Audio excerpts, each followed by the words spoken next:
আমরা কিন্তু কোরআনকে আমাদের বাংলাদেশে কোরআন শরীফ বলি, তো আল্লাহ তাআলা কোরআনকে কোরআন শরীফ কোথাও বলেন না। আল্লাহ তাআলা কোরআনকে কোথাও বলেছেন কোরআনে মাজিদ, বাল হুয়া কুরআনুম মাজিদুন ফি লাওহিম মাহফুজ। আমি লাওহে মাহফুজে এই কোরআনে মাজিদকে রেখেছি। এটা হচ্ছে কোরআনের বাড়ি, সাত আকাশের উপরে। আরেক আয়াতে আল্লাহ তাআলা বলেছেন ইয়াসিন ওয়াল কুরআনিল হাকিম।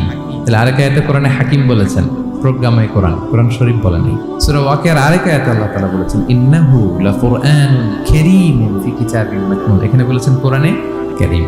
সূরা হিজরের এক আয়াতে আল্লাহ বলেছেন কোরআনে আযীম। এছাড়াও কোরআনের আরো অনেক নাম কোরআনে খুঁজে পাওয়া যায়। যেমন কোরআনের একটা নাম হচ্ছে আল কিতাব। আল্লাহ তাআলা বলছেন এই কিতাব, এই কোরআনে আমি কোনো কিছু বাকি রাখি নাই, সব বলে দিয়েছি। কোরআনের আরেকটা নাম আল ফুরকান, সত্য মিথ্যার পার্থক্যকারী, the criterion between right and wrong. কোরআন খুললে বোঝা যায় কোনটা সত্য কোনটা মিথ্যা। কোরআনের একটা নাম হচ্ছে আয-যিকির।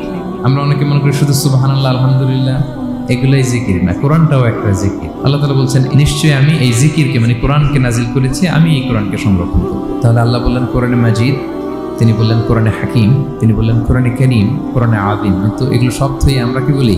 কোরআন শরীফ বলতে পারেন, অর্থ ভালোই, কিন্তু কোরআনে নাই, আল্লাহ তাআলা বলে নাই। আসুন কোরআন শরীফ বলার পাশাপাশি আমরা কোরআনে কারীম, কোরআনে মাজিদ এগুলো বলতে অভ্যস্ত হই, কারণ এভাবেই কোরআনকে পরিচয় দিয়েছেন আল্লাহ তাআলা। পারা যাবে তো ইনশাআল্লাহ?